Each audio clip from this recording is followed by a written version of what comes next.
When I was young, I played Sword and Fairy and The Legend of Zelda.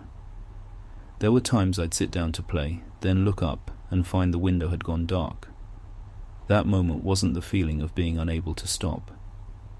It was that stopping had never crossed my mind, not because I was addicted, but because the thing itself was enough. It didn't need any other reason. It took me a long time to understand what that feeling actually was.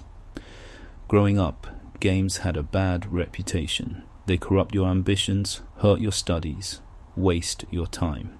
Even now, many people still feel in their bones that games aren't serious. At best a pastime, a way to relax, something you're allowed to touch only after the real work is done. Behind that judgment sits a very clear logic. Does this produce anything? Can it be exchanged for something? What valuable goal does it point toward? By that logic, games are nothing. You finish Zelda, your resume doesn't gain a line. You live through a story in Cheyenne. Your bank account doesn't gain a cent. It produces nothing. Therefore, it has no value. But this logic has a blind spot it can't see. Real games.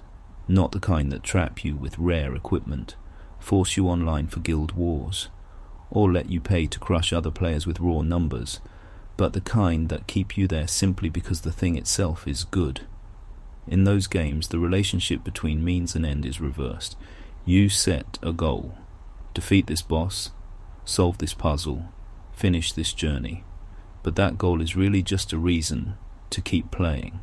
What you actually want is the experience of pursuing it, being immersed in that world, solving one problem after another, feeling the world respond to you. The goal is the means, the process is the point. And games never lie to you. They don't say, clear the final level and your life will improve. They don't say, keep going and you'll be rewarded. They only say, there's something interesting here. Do you want to try? Real life doesn't work this way. You want a better life, so you go to work. You want security, so you accumulate. You want some distant result, so you trade the present for it.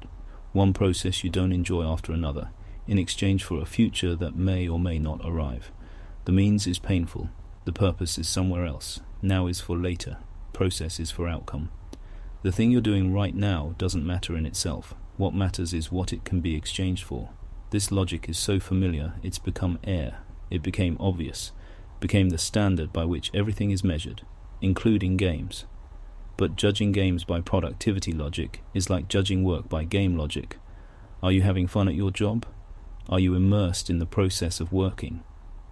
Most people would find that question absurd, because work isn't for enjoyment, work is for results.